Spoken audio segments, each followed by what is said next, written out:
최근 몇 년간 집값이 단기간에 너무 가파르게 오르다 보니 부동산과 관련된 사람들의 글을 보면 집값이 곧 폭락할 것이라는 내용들이 많습니다. 하지만 냉정한 판단이라기보다는 헬조선이라며 정부를 욕하거나 반값으로 떨어져야 한다. 부동산은 이제 끝이다라는 식의 감정적인 글들이 많죠. 지난 영상에서 정부의 규제로 인해 집값이 일시적으로 조정받을 수는 있지만 폭락하기는 힘든 세 가지 이유를 말씀드렸습니다. 당분간은 저금리 상황이 계속될 거라는 점, 그리고 부동산 이외에 마땅히 투자할 만한 곳이 없다는 점, 마지막으로 정부가 수요만 억제할 뿐 공급은 늘리려 하지 않는다는 점 등이었죠.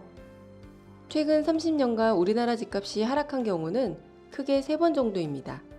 200만 호가 대량 공급된 노태우 정부 시절, IMF 외환위기 사태가 발생한 98년, 미국 금융위기가 터졌던 2008년.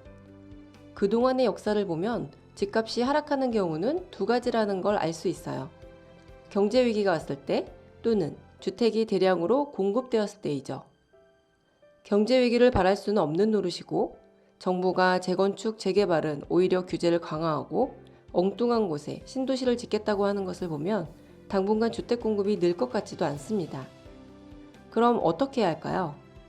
부동산과 관련된 댓글을 보면 사람들의 상실감과 좌절감, 시기심과 조바심 등이 잘 드러납니다. 그러다 보니 최근에는 집값이 더 올라갈 가능성이 있다고 판단한 30대가 주택 매입을 서두르고 있다는 기사가 보이기 시작합니다. 옳은 판단일까요? 매입한 주택이 입지가 좋고 실거주 목적으로 장기간 전망을 보고 매입한 것이라면 크게 나쁠 것이 없습니다. 인플레이션으로 인해 부동산 가격은 장기적으로 상승하기 때문이죠. 하지만 투자 목적으로 단기적인 가격 상승에 베팅한 것이라면 좋은 판단이 아닐 수도 있습니다. 투자의 대가 하워드 막스는 훌륭한 투자를 이렇게 정의합니다. 훌륭한 투자는 단지 좋은 자산을 매수하는 것뿐만 아니라 거래 조건이 좋을 때, 자산 가격이 낮을 때, 잠재 수익률이 높을 때, 리스크가 제한적일 때 이루어진다. 지금의 서울 부동산이 하워드 막스가 말한 훌륭한 투자 조건에 부합할까요? 일단 거래 조건이 좋지 않습니다. 내야 할 세금이 많아졌고 대출 한도는 줄고 전세가와 매매가의 갭 차이는 벌어져 있어 투자금도 많이 필요하기 때문이죠. 집값이 단기간에 50% 이상 급등했으므로 가격은 높고 잠재 수익률은 낮습니다. 이미 오를 대로 오른 가격에 사야 하고 가계부채 비율은 세계 2위인데다 경기도 좋지 않으니 리스크도 제법 있습니다. 요즘 부동산 커뮤니티를 보면 빨리 사는 게 최고의 재테크라거나 서울의 공급 절벽 후폭풍에 베팅한다는 얘기가 많은데요. 물론 앞으로도 지금처럼 주택이 공급되지 않는다면 집값이 더 오를 수도 있을 겁니다. 하지만 얼마나 더 오를 수 있을까요? 부동산은 각종 거래 비용과 유지 비용이 많이 드는 걸 감안하면 집값이 30% 이상은 올라야 하는데 최근 자산이 충분하지 못한 30대마저 적극적으로 주택 구매에 나서면서 주택 매입에 큰손으로 떠오른 곳을 보면 집값의 상승 여력이 그리 커 보이지는 않습니다. 아무리 좋은 자산도 사람들의 구매력이 받쳐주지 못하면 가격이 상승할 수 없기 때문이죠. 사람들은 흔히 부동산 불파라는 말을 하면서 부동산 가격은 영원히 오를 것 같이 얘기하지만 이 세상에 가격이 항상 오르기만 하는 자산은 없습니다.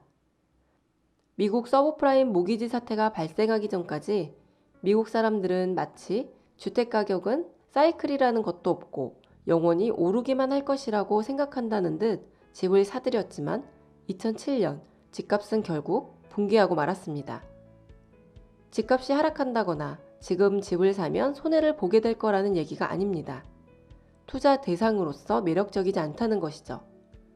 아직도 사람들은 모이기만 하면 부동산 얘기부터 하고 A는 몇 억을 벌었고 B는 또 얼마를 벌었다더라. 이렇게 주변에 집값이 올라 돈을 번 사람들의 사례를 예로 들어가며 서울주택만이 최고의 투자처라고 입을 모읍니다.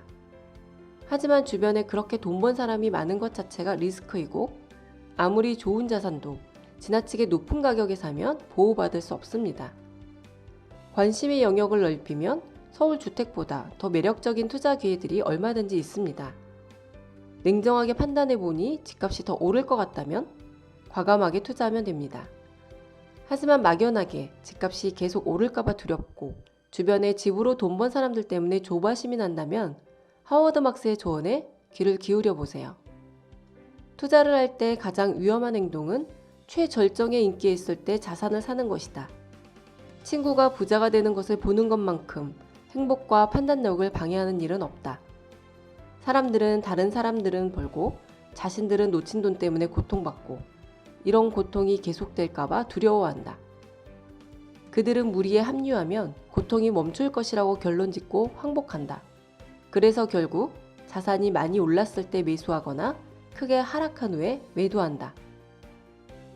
지금까지 와이즈TV였습니다.